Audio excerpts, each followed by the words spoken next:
जब से तुमको देखा है सनम, क्या कहें। 80 और 90 के दशक की एक मशहूर अभिनेत्री जो अपने शानदार अभिनय और मनमोहक सुंदरता से लाखों दिलों पर राज करती थी। साजन मेरा उस पार है, मिलने को जिनके नृत्य और अदाओं की दुनिया दीवानी थी और जो अपनी खूबसूरती और टैलेंट के बल पर महज 17 साल की उम्र में ही मिस इंडिया का खिताब अपने नाम कर लिया।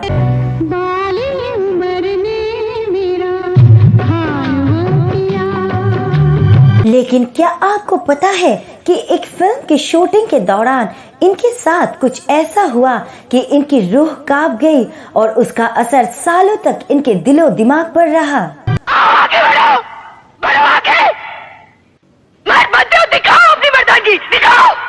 क्या आप जानते हैं कि एक जाने माने फिल्म निर्देशक ने एक मूवी के सेट पर इन्हें प्रपोज किया और प्रपोजल ठुकराए जाने पर इन्हें फिल्म की शूटिंग के दौरान खूब प्रताड़ित करता रहा।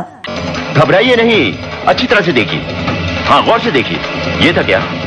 नहीं, नेक्स्ट। और क्या आप यकीन करेंगे कि इन पर उस दौर के एक जाने माने शादीशुदा सिंगर का बसा बसाया घर तोड़ने का इल्जाम लगा और इन्हें इस कदर आलोचनाओं का शिकार होना पड़ा कि हताश होकर इन्होंने अपने आसमान की बुलंदियों पर चल रही करियर को छोड़कर अमेरिका चली गई। तो कौन थी ये अदाकारा, कैसे उनका फिल्मों में आना हुआ और क्या थी इनकी कहानी, जानेंगे और भी बहुत कुछ। आप बने रहिए हमारे साथ वीडियो के एंड तक।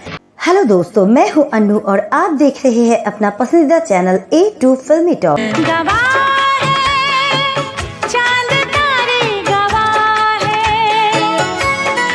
दोस्तों, हम बात कर रहे हैं सुनहरे पर्दे की उस अभिनेत्री की जिन्हें हम मीनाक्षी शेषाद्री के नाम से जानते हैं। आज हम इस वीडियो में उनके जीवन की कुछ अनसुनी किस्सों के बारे में चर्चा करेंगे। आगे बढ़ने से पहले आप हमारे चैनल में नए हैं तो चैनल को सब्सक्राइब करना ना भूलें। जीना नहीं जीना मुझे तेरे बिना है। मीनाक्षी का जन्म 19 नवंबर 1963 को झारखंड के सिंदरी नामक स्थान पर एक तमिल ब्राह्मण परिवार में हुआ था। इनके घर वालों ने इनका नाम शशिकला रखा था। इनके पिता एक फर्टिलाइजर कंपनी में काम करते थे और मां गृहिणी होने के साथ साथ भारतनाट्यम की एक प्रशिक्षित डांसर भी थी। इसलिए इन्होंने बेटी को बचपन से ही भारतनाट्यम सिखाना शुरू कर दिया था। इनकी प्रारंभिक शिक्षा झारखंड में ही हुई।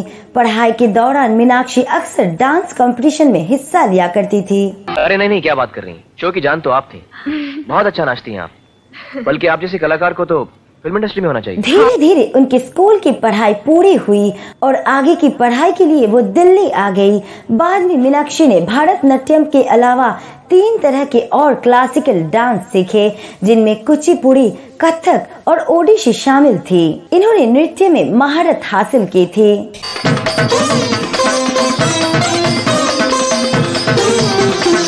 अपने 12वीं के एग्जाम के बाद छुट्टियों में मीनाक्षी ने अखबार में एक ब्यूटी कॉन्टेस्ट का विज्ञापन देखा और उसमें हिस्सा लिया। किस्मत ने कुछ ऐसा खेल दिखाया कि मीनाक्षी वो ब्यूटी कॉन्टेस्ट जीत गई और फिर उसी साल मीनाक्षी ने मिस इंडिया कॉन्टेस्ट में भी हिस्सा लिया और साल 1981 में महज 17 साल की उम्र में मिस इंडिया का खिताब अपने नाम कर लिया।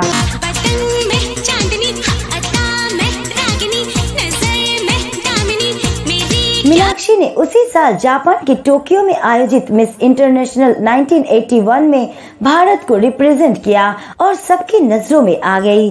टोक्यो से लौटने के बाद उनके पास मॉडलिंग के ऑफर की लाइन लग गई। उसी दौरान मनोज कुमार जी एक फिल्म बना रहे थे जिसके लिए उन्हें एक नई लड़की की तलाश थी। जब उनकी नजर अखबार के एक विज्ञापन के जरिए मीनाक्षी पर पड़ी तो वो मीनाक्षी की खूबसूरती से प्रभावित हुए और उन्हें अपनी फिल्म के लिए साइन कर लिया। इस प्रकार मीनाक्षी ने अपनी फिल्मी करियर की शुरुआत साल 1983 में आई फिल्म पेंटर बाबू से की। पलेटे चाटेंगे छोरे, कचौरी खाएगी छोरी, पलेटे चाटेंगे छोरे। लेकिन ये फिल्म कुछ खास कमाल नहीं दिखा सकी। इस फिल्म की शूटिंग के दौरान उन्हें सुभाष घाई की फिल्म हीरो का ऑफर मिला और आपको बता दें कि सुभाष घाई साहब ने ही इनका नाम शशिकला से बदलकर मीनाक्षी कर दिया और अब एक नई कलाकार का जन्म हुआ। इस फिल्म में इनके ऑपोजिट जैकी श्रॉफ थे।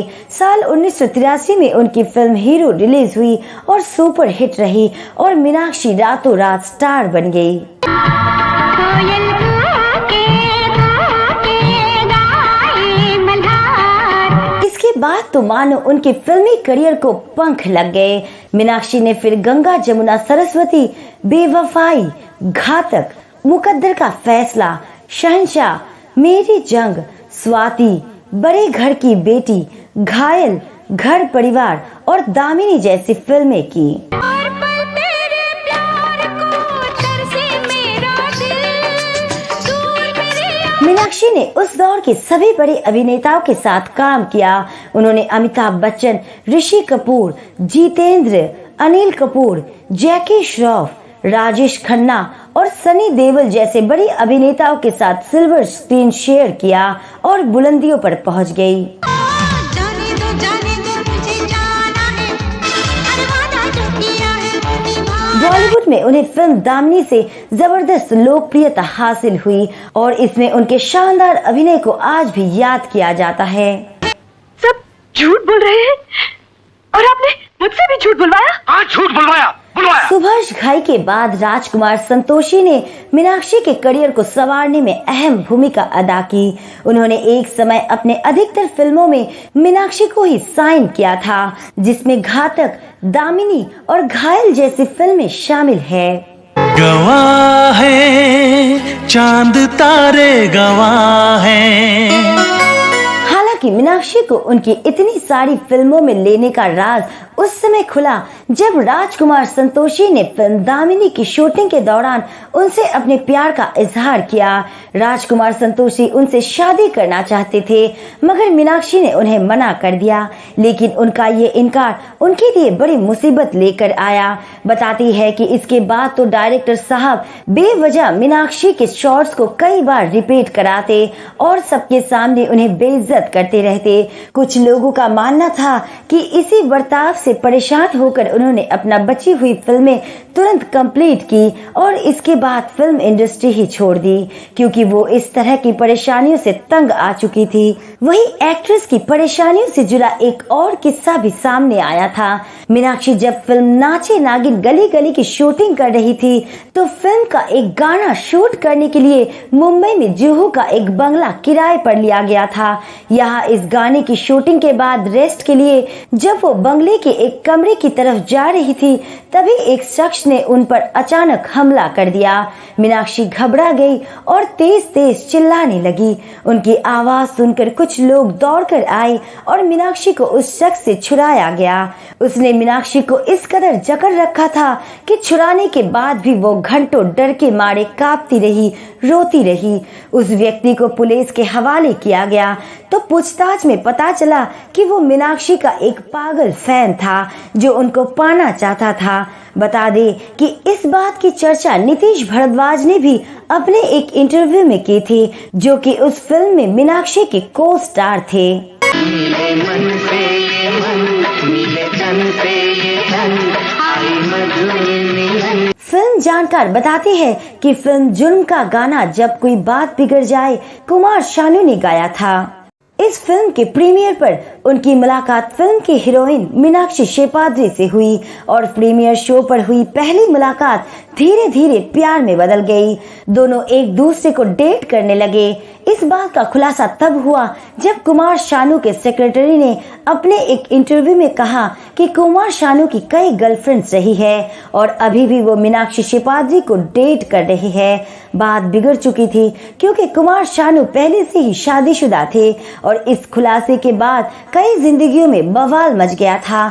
इस बात का पता चलते ही कुमार शानू की पत्नी रीता भट्टाचार्य ने कुमार शानू से इस रिश्ते के बारे में पूछा तो पहले उन्होंने इसे अफवाह बताया, लेकिन जब बात बहुत बढ़ गई तो कुमार शानू ने अपने इस नाजायज रिश्ते को स्वीकार कर लिया। फिर उनकी पत्नी रीता ने 1994 में कुमार शानू से तलाक ले लिया और इसकी पूरी जिम्मेदार मीनाक्षी शेपाद्री को माना जाने लगा। एक गृहस्थी बर्बाद हो गई थी और कई जिंदगियां उलझ गई थी। उस समय के फिल्मी मैगजीन और न्यूज़पेपर ने इसके लिए मीनाक्षी को खूब कोसना शुरू कर दिया। जानकार बताती है कि इन सब बातों से परेशान होकर मीनाक्षी ने अचानक एक इन्वेस्टमेंट बैंकर हरीश मैसूर से शादी कर ली और अपना बुलंदियों पर चल रहा फिल्मी करियर छोड़कर विदेश चली गई। सबको अजीब तो लगा, लेकिन धीरे धीरे इस घटना के बारे में लोगों ने बात करनी बंद कर दी। मीनाक्षी और हरीश के 2 बच्चे हुए, बेटा जोश और बेटी केंद्रा। बाद में अमेरिका के टेक्सास में उन्होंने एक डांस स्कूल खोला जिसमें वो भरतनाट्यम, कथक और ओडिसी सिखाती है। स्कूल का नाम चेरिश डांस स्कूल है और इसके जरिए वो कई चैरिटी शो ऑर्गेनाइज करती है। 2006 में उनके ऊपर एक डॉक्यूमेंट्री भी बनी जिसका नाम है मीनाक्षी एक्सेप्ट्स हर विंग्स। अब मीनाक्षी फिल्मी दुनिया से दूर एक अलग तरह की जिंदगी जी रही है और सोशल मीडिया के जरिए अपने फैंस के साथ भी जुड़ी रहती है। तो दोस्तों, आज की वीडियो में बस इतना ही। आपको मीनाक्षी शेपाद्री कैसी लगती है हमें कमेंट करके जरूर बताइएगा और वीडियो पसंद आई तो लाइक शेयर जरूर कीजिएगा। साथ ही फिल्मी दुनिया की ऐसी ही कुछ और अनसुनी किस्सों को जानने के लिए चैनल को सब्सक्राइब करना ना भूले। मिलते हैं अगले वीडियो के साथ, तब तक के लिए अपना ख्याल रखें। नमस्कार।